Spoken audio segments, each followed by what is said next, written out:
Hi, I'm Mike Ebert. I'm the Director of Property Management at Austin Landmark Property Services here in Austin, Texas. And today we're going to talk about how to rent your property faster and for more money. I want to jump right into it because there's a lot of things you can do. The first thing I want you to do as a landlord is focus on the product. Really put careful consideration into the home and the product that you're putting out there, because it's a product and people judge it based on the features that it has. So anything that the home is lacking, any deferred maintenance, anything that you decided not to upgrade or things like that during the build process, you're basically asking someone to overlook that. You're asking a tenant to accept that. And you just need to understand that product that you're putting out. I mean, McDonald's knows that its hamburgers are cheap. They don't try to sell them for more than what they're worth. So you need to know your product, and you need your property manager to know your product and the market as well. Because you can lease anything, it just has to be priced right and have the right features. Also, you want to look at curb appeal. You have to look at the curb appeal because that's obviously the first impression. So just don't hold back. If the trees need to be trimmed, if you can't see the house, if you take a picture and all you see is trees and tree trunks and some bricks, you can't really see the house, you need to trim those trees. Is the yard hurting? I think you really should know here in Central Texas, the yard is the first thing to go with a rental, even with decent, good tenants. It's just so expensive, and a lot of these builders used really water-consuming grass that's just going to soak up so much water, and it's not drought tolerant at all. So, for example, keeping a yard alive in the summer here in Texas, it can cost $300 to $400 a month to keep that St. Augustine grass alive. So, look at curb appeal. Look at the neighborhood. How's the neighbor?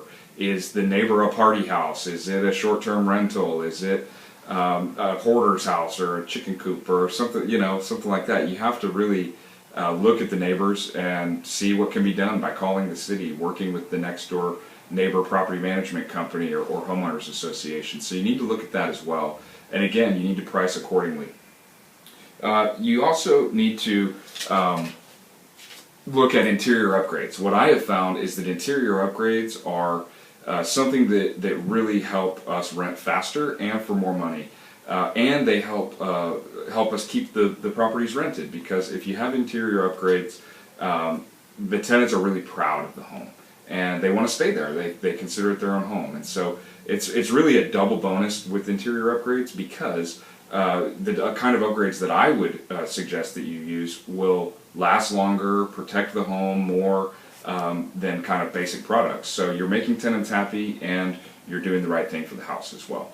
Of course, price. We're talking about how to rent for more, but sometimes renting faster is for more. So there's no use holding out for a higher price if it's going to take longer than that price differential would take to make up, if that makes sense. There's no use holding out for $100 higher rent if that's going to take you 6 months to do. You need to price the homes correctly, and they need to make sense to the public. So if your home has features that the other homes don't have, and that's why the home is expensive, it needs to make sense to the public. If it is lacking features that other homes in the area have, then you need to account for that in the price.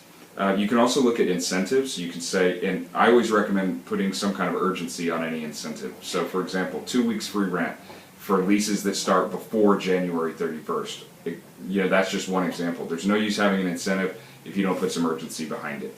You can also think about some bonuses for agents. And last thing that I want to consider is the app process. Like here at Austin Landmark, we have an excellent application process. We treat all of our applicants very, very well, like valued customers. And so if you get a reputation for not treating people well, you're going to have a hard time, getting your properties rented quickly and for the most money. I hope you can utilize these points in your own life, and I hope it's useful. Thank you for watching.